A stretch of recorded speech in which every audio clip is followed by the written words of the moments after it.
We may as well go to Edmonton. The coach gets an extension. I'm guessing some people would have been very excited. Extension. It's getting announced today.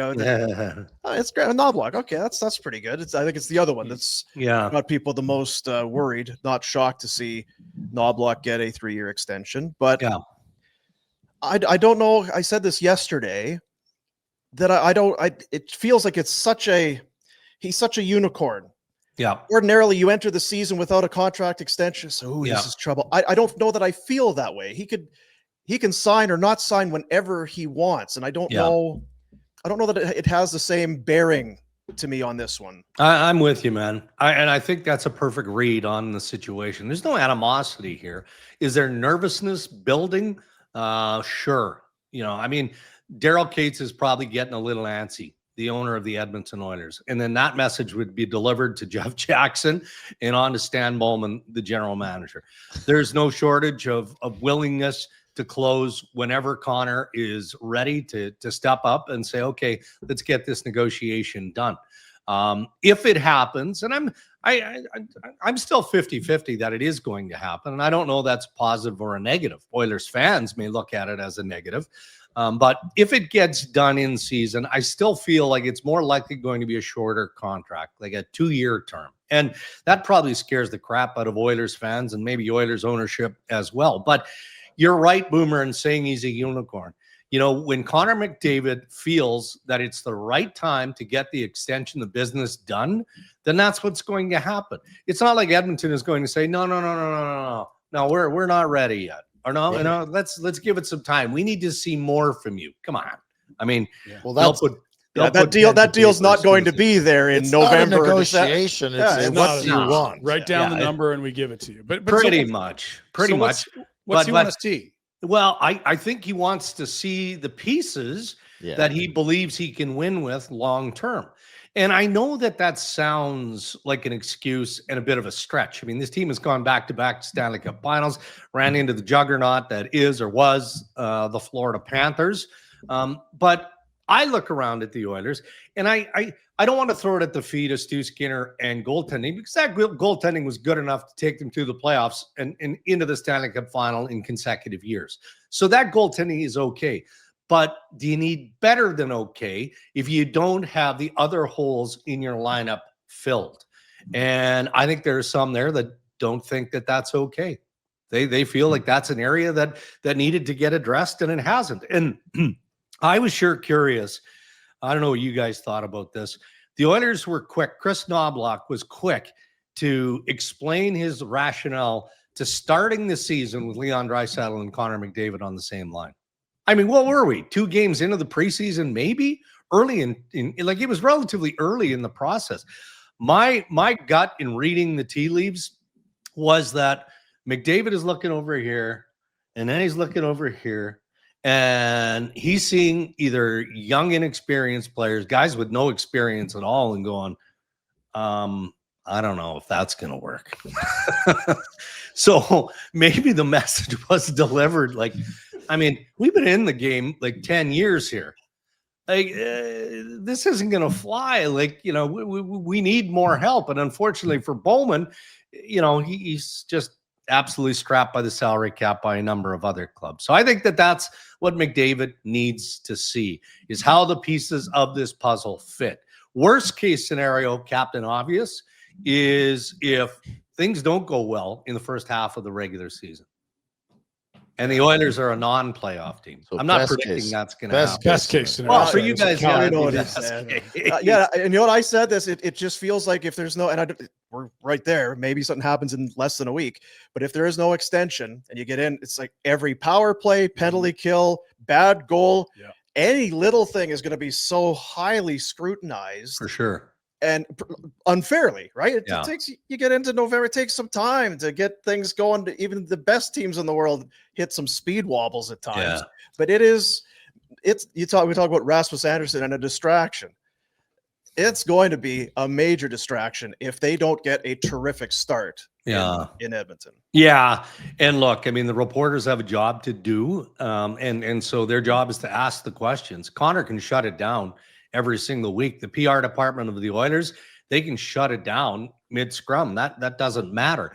But it's not just local media that is going to be peppering, right? I'll never forget. This was back in, I got to think, I was in Winnipeg and I moved to Edmonton in 1997. So whatever year it was, but the Detroit Red Wings are rolling through town. Steve Yzerman, the captain, is in a bit of a contract, stalemate, if you will, with the Detroit Red Wings.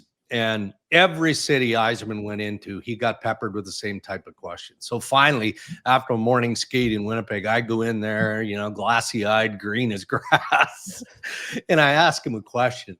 And as only Yzerman can do, like, he burned me with lasers. Like, his eyes went right through the back of my head. And he just simply said, "Go ask Scotty." All right. So I did. But that's the type of stuff that the best of the best have to deal with. And yeah, that's good. That's coming McDavid's way if they don't have a pretty good start, or at least first 20 games go a little wobbly. You talk about those sort of brand new pieces, and I'd say they're overslotted. Like, if you wanted to try to put Matthew Savoy on a contending team, you'd probably want him to start on a third line. Ike Howard might need some time in the American League. Agreed. Thomas, that kid's 29, played in Sweden last year. Like, these guys are all overslotted. Like, Trent Frederick was a great fourth liner for the Bruins. He's not a first line winger. No. And all of a sudden you're looking at these wingers, and I understand why Connor might want to see if this works, because it's not Kane, it's not Perry, as much as we thought those weren't going to work. There was some, you knew what you had. There was a lot of question marks. Like, Andrew Mangiapane played himself to the fourth line in Calgary and Washington. Yeah. I understand why you might want to see if it works. And Stan said, we're going to address goaltending.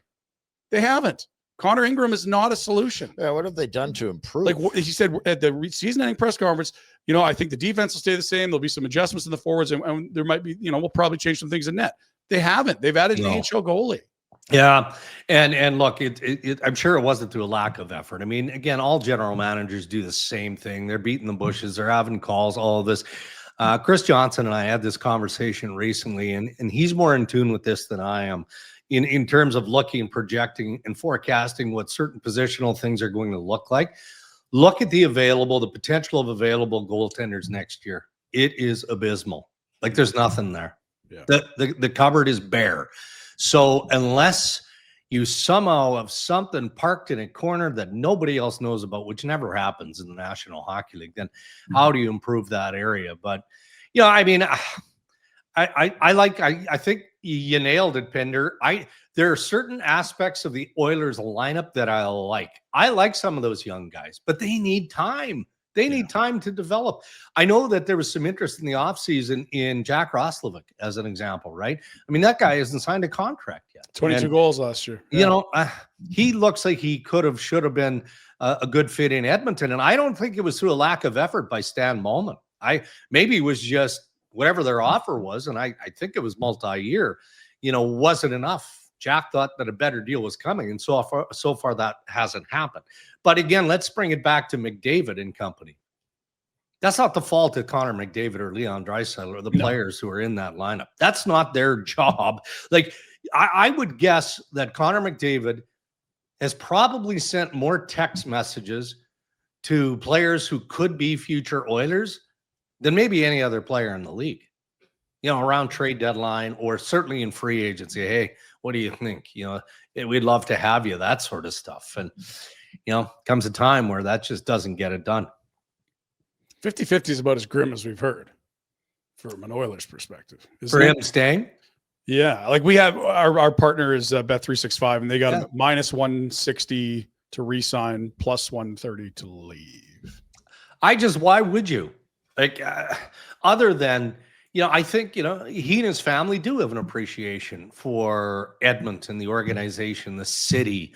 His wife has a business there. Like, there's lots of reasons why it should be higher than 50-50. But if it's higher than 50-50, why hasn't he done it already? Exactly. Yeah. And it's been a decade or more already. And you can like other places too. Just because you like one place doesn't mean you dislike everywhere else. Right. And just because I love you guys so much, and you draw this out of me, and I'm trying to talk myself out about what I'm about to say, but I'm going to say it anyway. I just look overall at the bigger picture here. Look around the league. Kenny Holland ends up in Los Angeles. Ken Holland had a fantastic relationship with Connor McDavid. You know, Ken Holland, obviously back nine of his career. You know, I frankly was a bit surprised that he took the job in Los Angeles because I didn't think he wanted to work that hard. But he kept saying, the juice is still there. The juice is still there. What do you think his top priority is? Bring Connor. McDavid. Yeah. Okay. Then flip over to the Dallas Stars. They get rid of an excellent coach in Pete DeBoer. Hired Glenn Gulletson for a second lap through Dallas. You guys know that I'm a disciple of Glenn Gulletson. I think he's a terrific coach. I'm glad that he got the opportunity. Super tight with McDavid and Leon Draisaitl. Well, does that not give you a bit of an edge in the interview process? Yes, it does. With the team, when you know that the best player on the planet is going into the final year of his contract. So there's my devil's advocate conspiracy theories in Dallas and in LA. Like that. God, we love Dregs. Isn't he great? Friday's the best. So you know what? Sure, it's Dreger. Hey, we were kind of talking about the other day. It's boy, Kenny Holland in LA. Hey, oh gosh, but they're not going to have caps. But what Kopitar? Oh, is he retired at the end Cap of the goes year? up another 10 million. That's like 10 million right there. I think Wow. they could probably find some couch cushions there at Staples Center, maybe a little bit here and there for a Connor McDavid. Well, frankly, Dallas is more intriguing to me because of everything we've just talked about. Their goaltending looks to be good for a long, long time. Look at that talent pool and the fact that they're good young players are coming into their own now, right? So they've got good young players pushing. They've got middle players that are still more than capable as an experienced team. And Jake Ottinger is top notch. So you never know. Tax-free. You got the White Johnsons, Rupa Hintzes, Thomas Hardy. All right, we won't. No, we got to keep going. That's great. I know All we day. don't want to keeping it shovel till too midnight. much dirt on Dregs. Don't want to do that. Hey, buddies, thanks for watching. We appreciate it. Also, if you could throw in a like and subscribe, it does help us out with what it is we are doing. And check out more at flamesnation.ca.